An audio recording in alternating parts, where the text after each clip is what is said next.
வணக்கம். Hitech news TV செய்திகள்.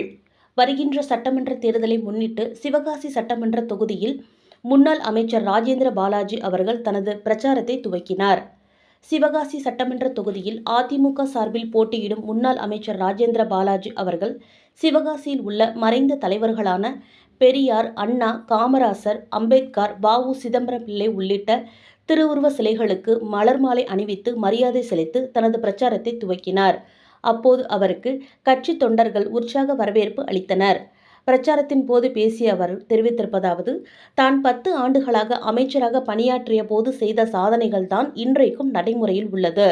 திமுகவின் 5 ஆண்டுகால ஆட்சியில் சிவகாசி தொகுதிக்கு எந்தவித நன்மையும் செய்யப்படவில்லை. நான் அமைச்சராக இருந்தபோது சிவகாசி மாநகராட்சிக்கு பெற்றுத்தந்த 100 கோடி ரூபாய் நிதியைத்தான் இன்று வரை செலவு செய்து வருகின்றனர். பட்டாசு வெடி விபத்துகளை தடுக்கும் விதமாக அதிமுக ஆட்சியில் அமைக்கப்பட்ட பட்டாசு தொழிலாளர்களுக்கான பயிற்சி மையத்தை திமுக அரசு செயல்படுத்தாமல் முடக்கியதே இதற்கு காரணம். சிவகாசியில் தொடர் பட்டாசு ஆலை வெடி விபத்து ஏற்பட 2 முக்கிய காரணம் என்று குற்றம் சாட்டினார். எந்தவித காரணமும் இன்றி பட்டாசு ஆலைகளின் உரிமம் ரத்து செய்யப்படுகிறது.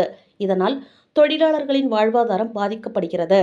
நான் அமைச்சராக இருந்தபோது எந்தவித அதிகாரிகளின் கெடுபிடி இல்லாமல் பட்டாசு தொழில் சிறப்பாக நடைபெற்று வந்தது. ஆனால் தற்போது பட்டாசு ஆலை உரிமையாளர்களும் தொழிலாளர்களும் சந்தோஷமாக இல்லை.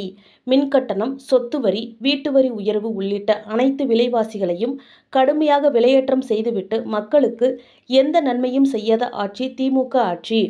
எனவே இந்த ஆட்சியினை வீட்டிற்கு அனுப்ப எடப்பாடி பழனிசாமி அவர்களை முதல்வராக்க வேண்டும் என்று அவர் கூறினார்.